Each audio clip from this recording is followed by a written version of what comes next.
Bonjour à tous. J'espère que vous allez bien.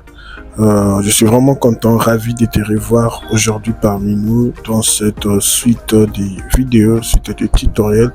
Comme vous le savez tous, nous allons développer ensemble un site e-commerce de réservation intuitive. Donc, aujourd'hui, dans cette vidéo, nous allons commencer par les models, donc avec la partie back-end, vu que elle est un peu spécifique. Puis viendra la partie front-end, côté affichage, avec les templates HTML, tout ça, JavaScript, C7 et consorts.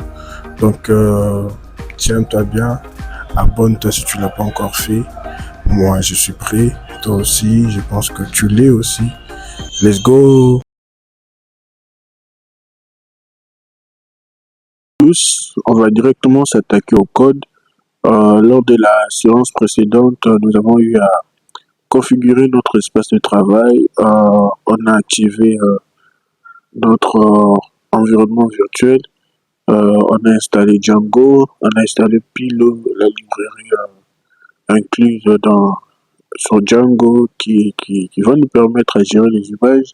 Donc, on a eu pas mal à faire des installations pour arranger un peu notre espace de travail.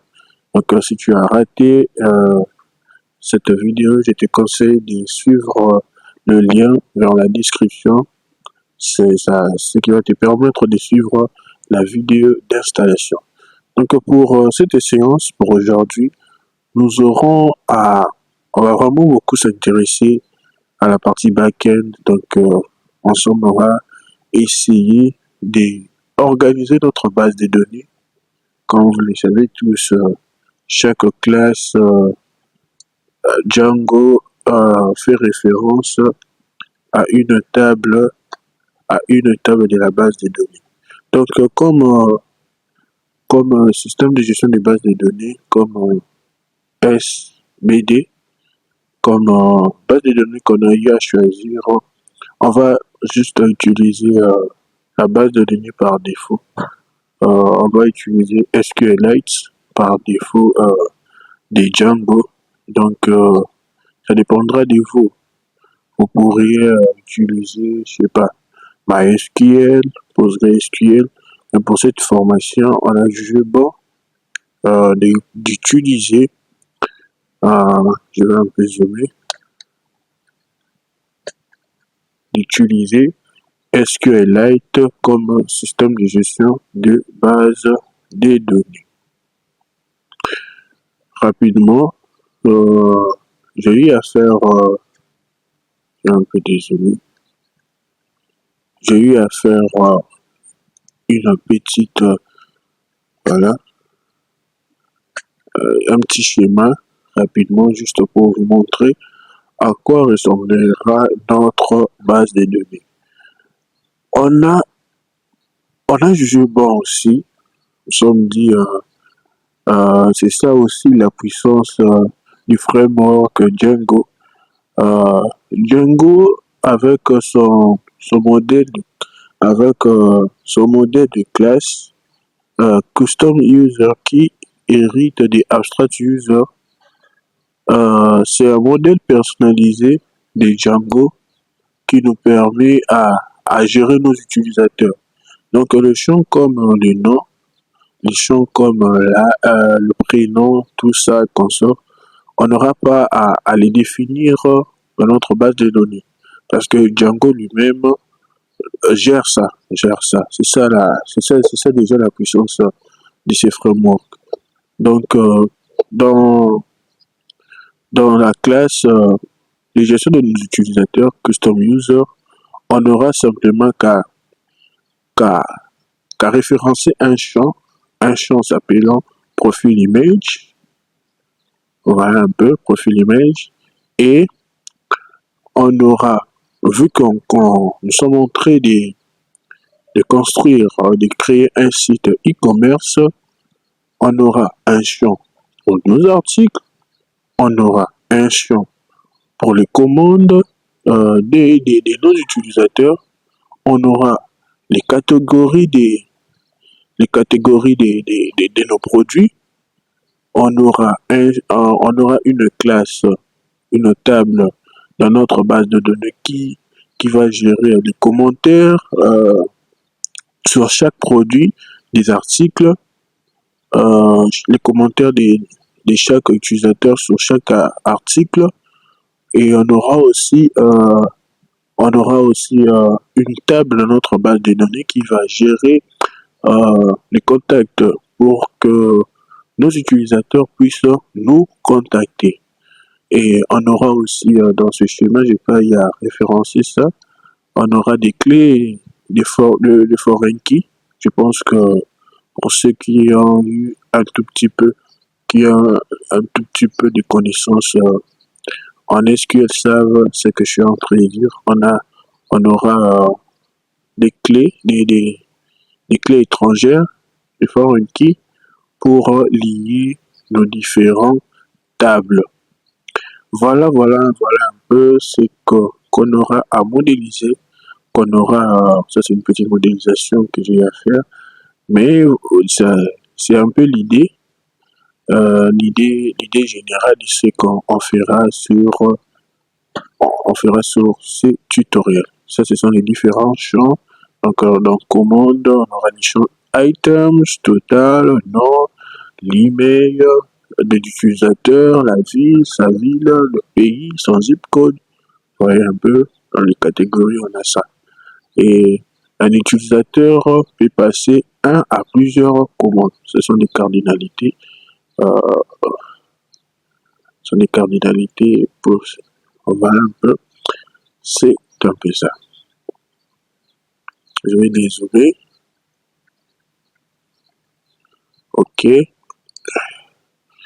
Rapidement, on va directement dans notre fichier models.py pour commencer le travail.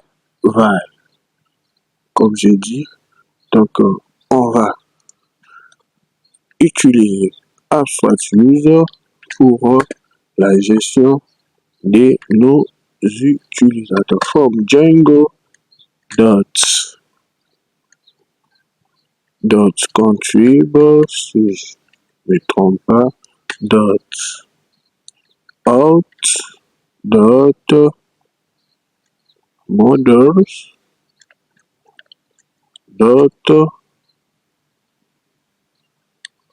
models import abstract user. OK. Rapidement, classe custom user. Custom user, juste utiliser, juste signifier utilisateur, c'est en anglais.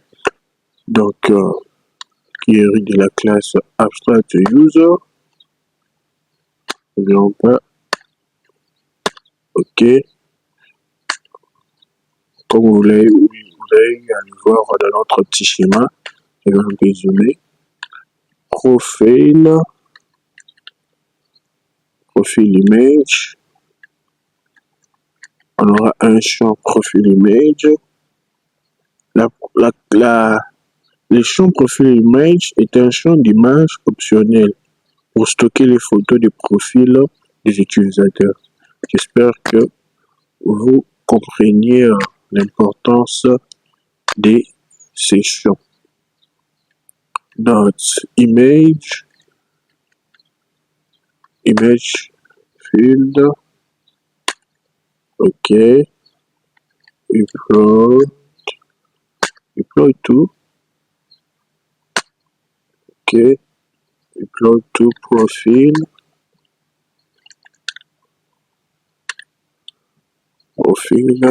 image. OK.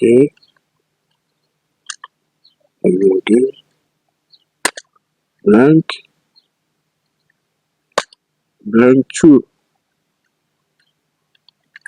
Donc, ce sera un champ. On le verra par la suite lors de l'inscription d'un utilisateur.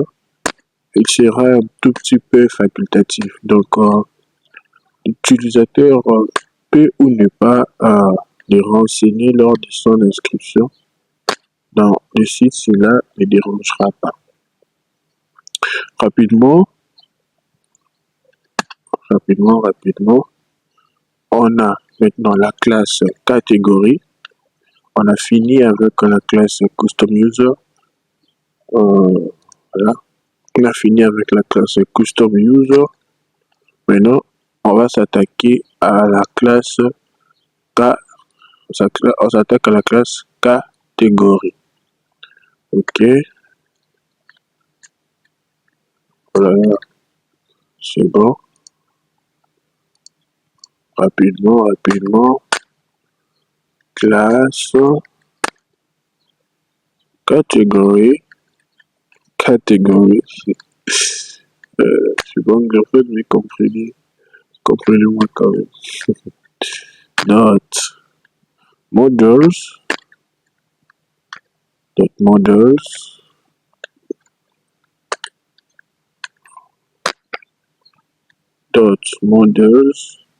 On aura quoi comme champ? Bien sûr, on aura un champ name pour le nom de chaque catégorie. Models.charFeed. Donc charFeed équivaut à un tout petit peu comme varchar dans MySQL. C'est un peu ça. Donc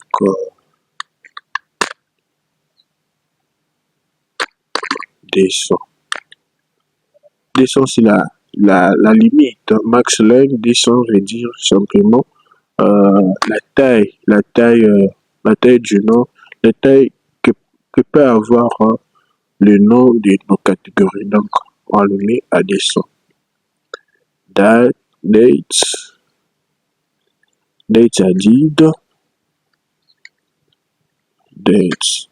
added. Ok. Models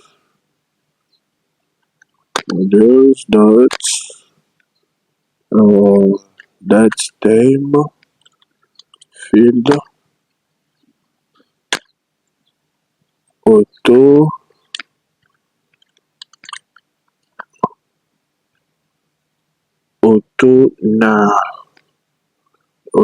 now true.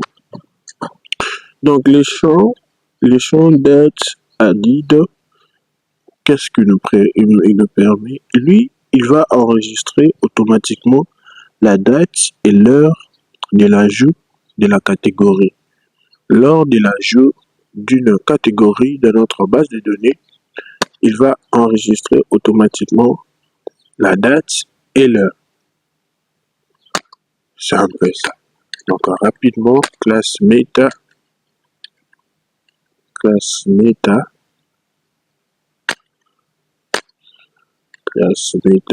ordering.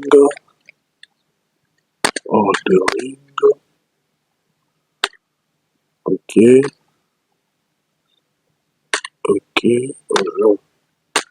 voilà, ok, date,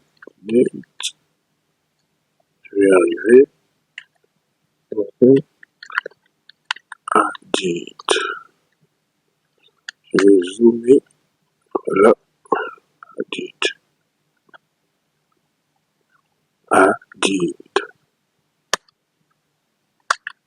on va créer rapidement une fonction,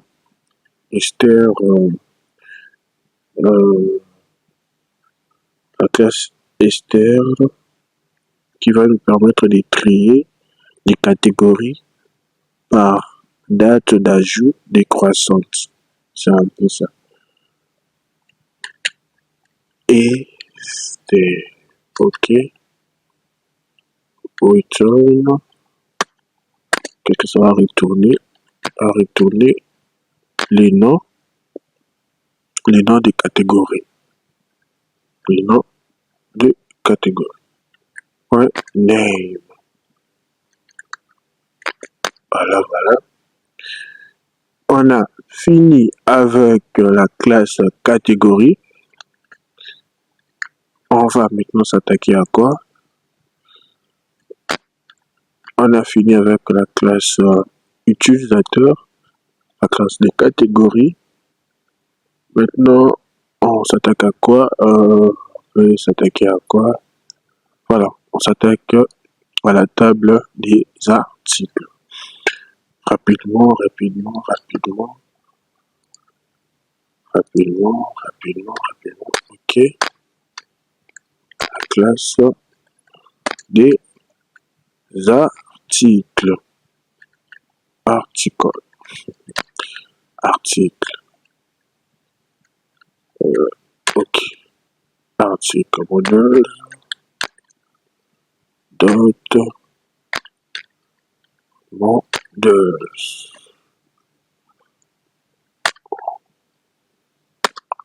Ok, on aura quoi comme champ?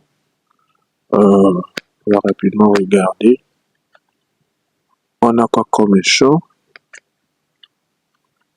On a un champ title, title pour les titres de nos articles. On aura une classe desk comme description, price pour le prix de nos articles et image pour insérer une image pour nos articles. C'est un peu, si vous avez bien suivi la vidéo précédente, de l'importance qu'on a eu à installer Pilo, Pilo qui gère les images locales. Voilà, voilà.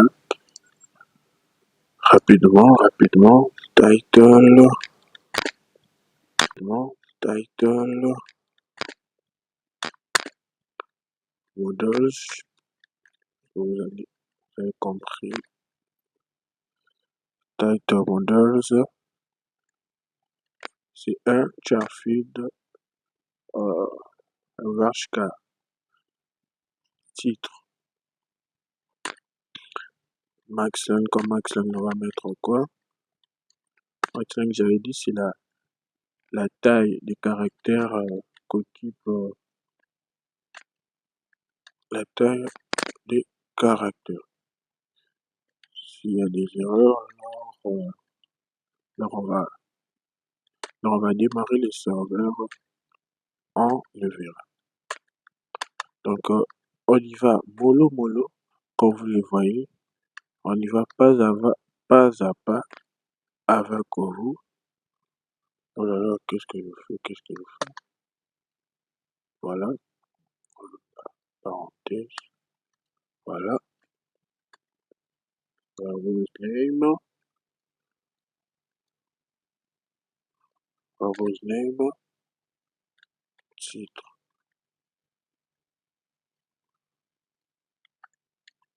titre, titre. On a appris ça dans notre petit schéma qu'on a eu à faire. Devient quoi? Desk. Pour la description. Desk pour la description. Voilà. Je vais zoomer. Voilà. Desk pour la description. Models. Dot. Alors, je pense que on va un peu faire un copier-coller pour aller rapidement. Voilà. Ok. La description, c'est un champ de texte, donc texte field. Voilà. Maxland. Je pense pas que j'en aurai besoin vu que c'est un texte field. On aura un champ de texte. Verbose, on va mettre description.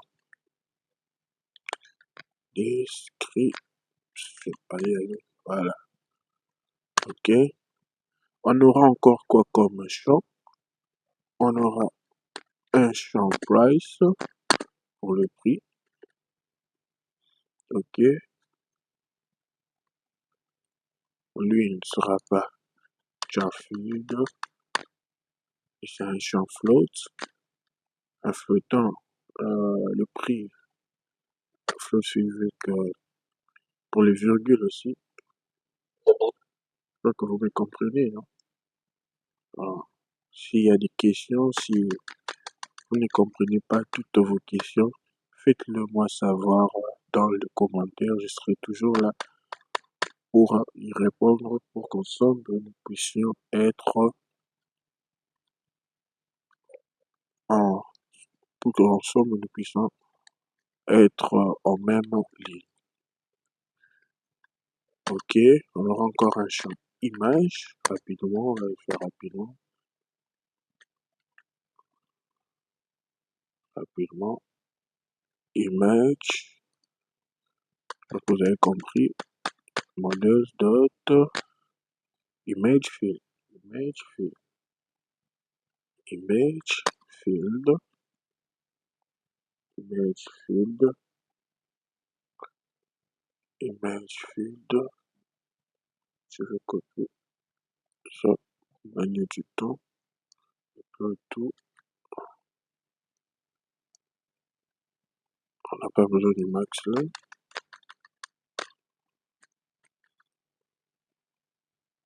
Et pas tout.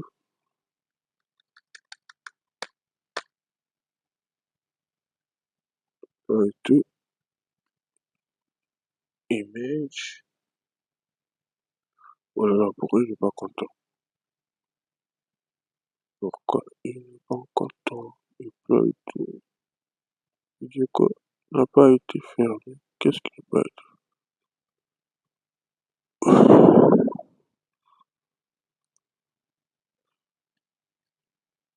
Ah ok, j'ai pas mis la virgule. Des petites virgules comme ça qui peut te faire lâcher la virgule. Donc on aura une clé étrangère vers catégorie, liant chaque article à une catégorie. C'est, j'espère que vous avez compris. Euh, Chaque article sera lié à une catégorie.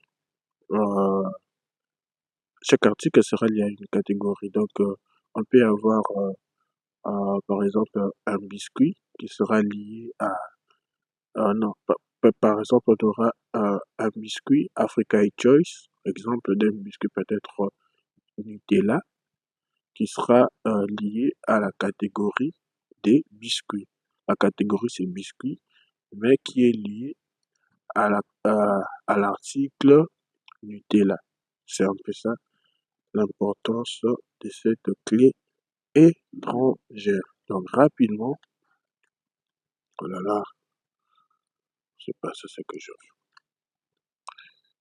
Models, dots, models, dot, foreign key, voilà, foreign key, si je me trompe pas, foreign key, foreign key, foreign key, donc foreign key, catégorie,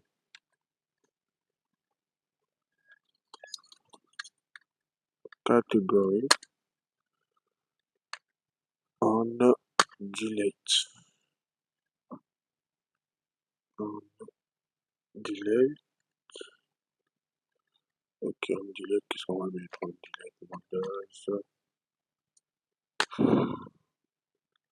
on delete, models, cascade, cascade, je vais expliquer, cascade, verbose name, pour qu'on l'ait compris, catégorie, ok.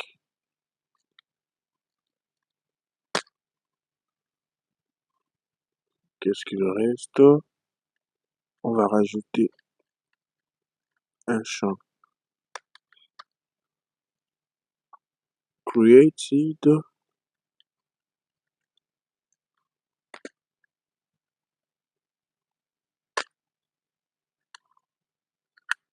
created.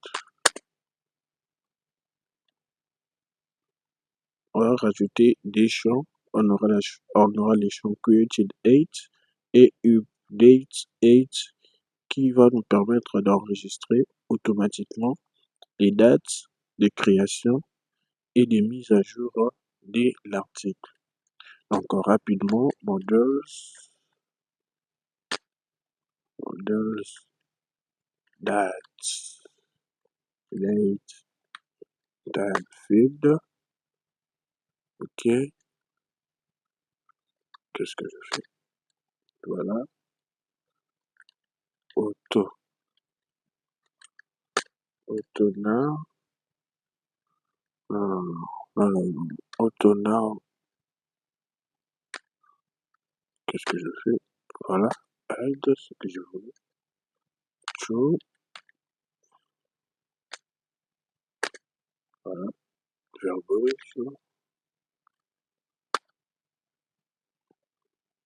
Donc, on va vraiment créer un site complet, un site, je peux dire, vendable, que vous pourrez même revendre si vous le voulez, que vous pouvez faire plaisir à votre entourage,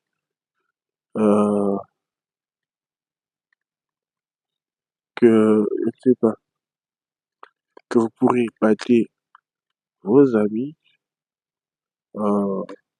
Ensemble, on va vraiment beaucoup apprendre plusieurs aspects, plusieurs techniques de conception.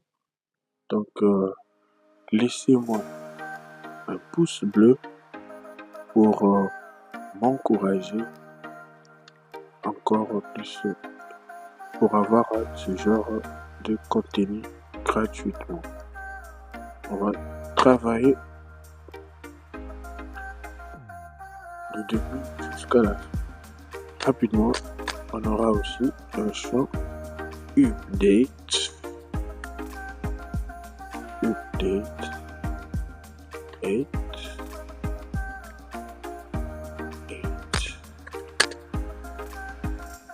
orders that feed auto now.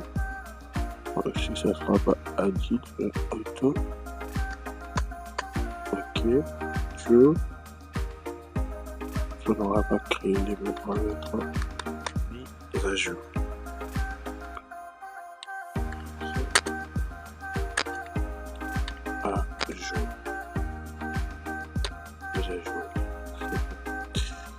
Ok, on a fini, presque fini avec notre classe article. On va simplement ajouter une fonction pour retourner et voilà, une fonction pour retourner cette fois-ci. Qu'est-ce qu'on va retourner? On va retourner les titres, title. Voilà, on a fini avec la classe article. Après ça, on a quoi comme tableau? Après l'article, on aura commande. On a fini avec tableau des utilisateurs, des catégories, des articles. Maintenant, on enchaîne avec la table des commandes. Donc rapidement, on serre les coudes, on serre les commandes.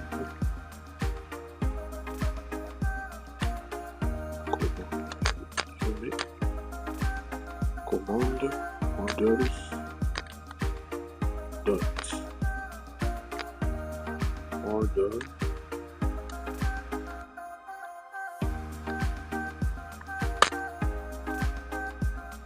on aura quoi comme champ? Qu'est-ce que je fais?